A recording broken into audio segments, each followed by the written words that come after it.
Почитувани, поминаат цели 8 дена од моментот кога целата македонска јавност дозна дека фамилијата Црвенковски располага со луксузен имот на хрватскиот остров Корчула. 8 дена поминаа откако се дозна дека Бранко Црвенковски не е политичар кој што има стан од 60 квадрати и стар автомобил Поло, како што запишал во својот имотен лист, туку е политичар кој што располага со луксузен имот на островот Корчула.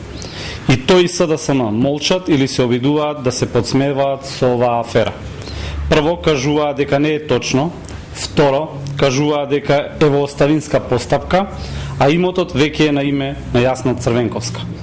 Значи не ја кажуваа вистината. Трето, кажуваа вицеви и се подсмеваа. Бранко кажуваше дека крадел кајси и со тоа сакаше да се оправда. Но почитувани, јавноста веќе знае. Додека зборуваа за сиромаштија, додека зборуваа за невработеност, Бранко Црвенковски располага со луксузен имот на островот Корчула.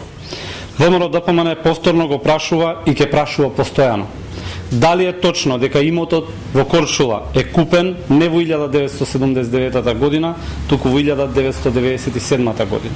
И второ, дали е точно дека имотот е купен од црни пари добиени од разните шверцови во времето на транзицијата на Бранко Црвенковски? Понатаму би сакале да демантираме денешната пресконференција на Социјалдемократскиот сојуз. Сметаме дека ова е 180-ти пат како СДСМ зборува за истото. Мисля дека граѓаните ќе им поверуваат. Ова е класично дезинформирање на јавноста на само неколку дена пред изборите. Не можете ништо друго да очекувате во оваа гнасна кампања која што ја води СДСМ и нивниот коалиционен партнер А1. Целава нивна кампања се базира на брутални местинки и лаги.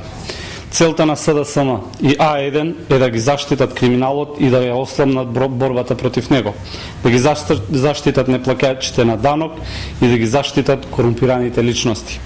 Нивните местинки, дезинформации и лаги веќе се граничат со психички терор, но нивната паника и страф од јасниот пораз ги прави уште побезобразни. Почитувани, граѓаните знаат да ја препознаат вистината.